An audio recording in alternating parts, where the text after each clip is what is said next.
Hi, I'm David. Hi, I'm Yelena. Welcome to our tutorial on Janu Sirsasana C, head to knee pose, which is actually chin to shin.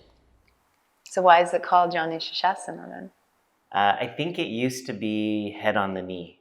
If you look at old pictures of Patabi Joyce doing the posture, then it was with a really curled spine and the head down. But we know now that's not the case because the drishti for this pose is the tip of the foot. So meaning that our direction's going forward rather than trying to curl down. Somewhere it changed. Wow, so interesting, right? If you like that and more interesting facts, you can find them on all of our other videos. So you got to subscribe because we'll just keep spouting this stuff. And you should like it, right? What do you say? Like it? Like it? Yeah. And maybe comment to let us know if you liked what you saw and what you'd like us to do next. What other interesting facts we can provide. Okay, so Janu Sirsasana C. It's a bit of a weird one because it requires a deep inward rotation, potentially, of your thigh. And we haven't really done that so much in the, Ashtanga's primary series up to that point. There was a little bit of inward rotation with Tiriyang Mukha Ekapada Paschimottanasana. If you know, you know. And otherwise, mostly what we're doing is a lot of deep external rotation. Which is important in this pose because to get the initial setup correctly, we do go into external rotation. We'll show it in a second. And then we go into internal rotation. So we got both actions. And then there's the foot and our ankle, which can sometimes be a bit of an issue, especially if there's some ankle flexibility. Yeah, mobility. Issue. So we'll talk about that as well. Yeah. Sometimes this pose is also known as toe breaker. Oh, yeah. So we'll see why in a second. And I want to just put it into context. So this is Janu Sirsasana C, so that means that we have an A and a B. We have kind of a pattern developing, potentially. And we have another tutorial on Janu Sirsasana A, so you can check it out here. And then we kind of continue the pattern through A, B, and C of inward rotation, going deeper and deeper. So C is going to be the most deep internal rotation we do. And hopefully by now it's obvious that what Janu Sirsasana C or what all of the Janu Sirsasanas are targeting are mobility in our hips, both inside and kind of on the outside of our hip, which is important if we look at the way the sequence progresses as we move closer to Mirichasanas, and then we go deeper into Bhujapadasana, Supta Karmasana, and so forward. So much Sanskrit.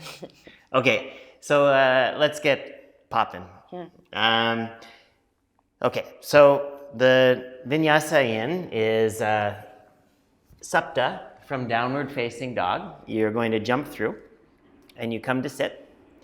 And we always do left leg extended first, so we're doing the right side first because this is the variable, right? This is the leg that's changing, so it's right side first. And we start in a Janu Sirsasana A position.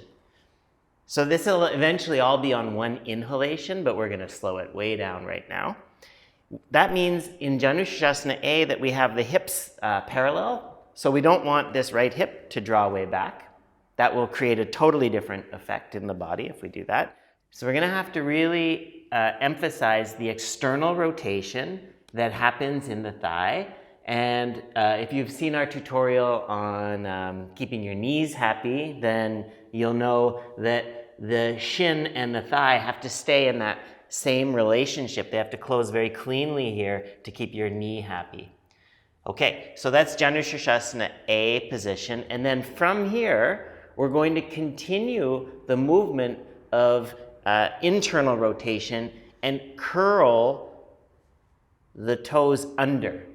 Can you see that in Yelena's foot here, that the toes or the foot is dorsiflexed and the toes are kind of flat on the floor and the heel is pressing into the thigh. And the deeper you can go into that internal rotation, then the more parallel you'll get the foot so that the heel will point more up. Ideally, your heel is going to be in a position where it could potentially press into the lower belly as you fold. It goes that deep. All right. And then Yelena is still in that Janu Sirsasana A kind of position with the hips parallel. And in C, now the angle that we're given by tradition, parampara, is 45 degrees with that right knee. So now we want to keep bringing the right leg in or forward so that the knee points out to the 45-degree angle compared to the left. You can see it there. Okay, and that kind of also continues with the internal rotation. And then Yelena is going to start to feel a deep stretch in the outside of the hip as she goes forward. And maybe some pressure in the ball of the foot or the toes. Drishti for all the Janu Sirsasanas is the extended foot, tip of the foot, Padastasana. What's the name of the foot? Padagra. Padagra, yeah. All right, so much Sanskrit. Okay, so let's see it again. Let's break it down a little bit more. So when we come out into Janu Sirsasana A, this should be a fairly simple movement for most of you. If you're feeling tension in your right knee as you come into this pose, then you could have a more open position with the foot, but it's going to be tricky now to go any deeper, because your knee isn't closed, so you might create some torque in the knee. Be careful. Don't try to position your right foot with your knee open, because that means that you're spinning from your shin bone, right? And not from your thigh bone. So where does that joint meet? At the knee, right? Where's the shin and the thigh meet? At the knee, and that's where you're gonna create torque. So you can do it for a little while, and it almost feels like you can get into a deep position there. No, it doesn't. It hurts. Does it? Yeah. Right away it hurts? I feel it right away. Okay. Right deep inside down here. Yeah. Yeah. So we always recommend any sensation like that in the knee, just become very, very proactive, And I think that's important because sometimes the bad pain we associate with like some sort of opening. So again, even if you feel this, don't think that that's you kind of getting deeper into it.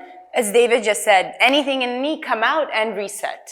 So our rule for the knee then is that you want to keep, remember, the relationship between the shin and the thigh bone the same. So nothing's going to change here once the knee is closed. We want this whole thing to work as one unit.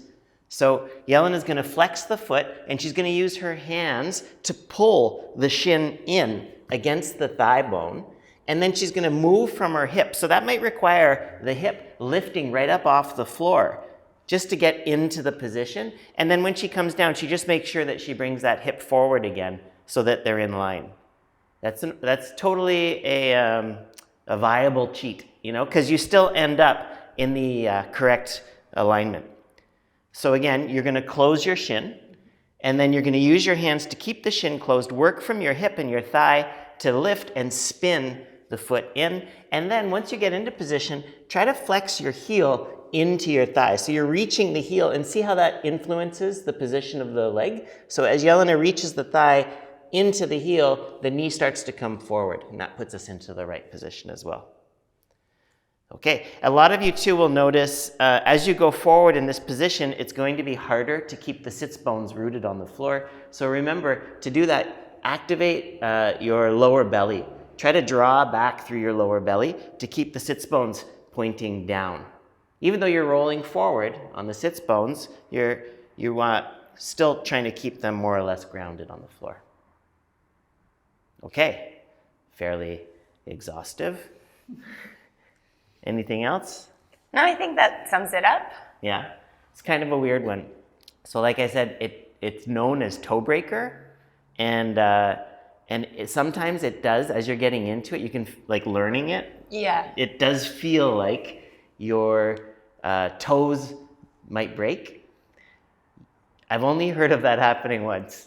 I used to be able to say that it just feels like they'll break, but then one day someone did break their toe doing it. So I think, within reason, you can expect to feel some sensation in the flexing of the toes, but be aware there too. Those are little tiny bones. And then if you are working on this and the foot is somewhere kind of in this range, it's totally okay that for the first little while, you might even have to hold on to your ankle while you reach forward with the other arm. So that's always an option. Just don't break your toes. Or your knee. Or your knee. All right. Good luck. That's it. Did you like it? Please let us know in the comments, hit the like button, and subscribe. Subscribe for more Sanskrit. Bye. Bye.